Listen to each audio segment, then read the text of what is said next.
माघार घेतलेल्या उमेदवाराला तोंड लपवून पळालेला आहे। मनसे पनवेल शहराध्यक्ष योगेश चिलेंनी हा व्हिडिओ सुद्धा काढलेला आहे। पनवेलमध्ये भाजपचे 6 उमेदवार बिनविरोधपणे निवडून आलेत। गुजरात पासिंग असलेल्या गाडीनं उमेदवार पळालाय। पनवेल प्रभाग क्रमांक 20 मध्ये राजकीय वातावरण सुद्धा तापायला सुरुवात झाली आहे। पनवेल महानगरपालिका निवडणुकीमध्ये प्रभाग क्रमांक 20 मध्ये राजकीय वातावरण तापलंय। काँग्रेसच्या महिला उमेदवारांना उमेदवारी अर्ज मागे घेतल्यानं भाजपच्या प्रियांका कांडपिळे यांची बिनविरोधपणे निवड झाली। तरी या माघारीवरून वादाला तोंड फुटलेला आहे।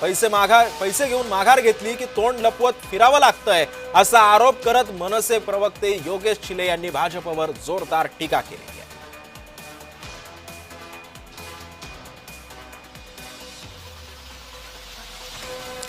आणि या संदर्भामध्ये माहिती जाणून घेऊयात। माझ्या सहकारी कविता लोखंडे सध्या आपल्या सोबत आहे। कविताजी, काय चाललंय पनवेलमध्ये? जर अशा पद्धतीच्या गोष्टी घडत असतील तर मग लोकशाही राहिली की नाही?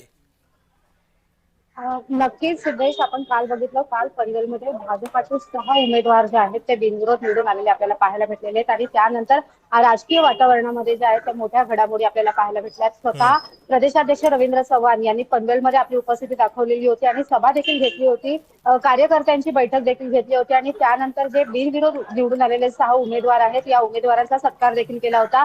आणि त्यानंतर मनसेचे योगेश चिले यांनी देखील आरोप केले होते की बिनविरोध जे लोक निवडून आलेले आहेत त्यांनी पैशाचा बाजार मांडलेला आहे, लोकशाही जी आहे ती आता धोक्यात आलेली आहे, अशा प्रकारचा आरोप जो आहे तो मनसेचे योगेश चिले यांनी केला होता। आणि आज जे आहे मनसेचे योगेश चिले यांच्याकडून एक व्हिडिओ व्हायरल होताना आपल्याला पाहायला भेटतो। या व्हिडिओमध्ये माघार घेतलेला उमेदवार जे आहे ते तोंड बांधून जे आहे ते फिरताना आपल्याला पाहायला भेटतात। आणि त्यामुळे योगेश चिले यांनी आरोप केलेला आहे की पैसे घेऊन जर माघार घेतली असेल तर असं तोंड बांधून फिरावं लागतं, अशा प्रकारचा आरोप जो आहे तो मनसेचे योगेश चिले यांनी केलेला आपल्याला पाहायला भेटतो। एकूणच पनवेलमध्ये राजकीय वातावरणाला जे आहे ते आता वेगळं वळण लागलेलं आपल्याला पाहायला भेटते सिद्धेश।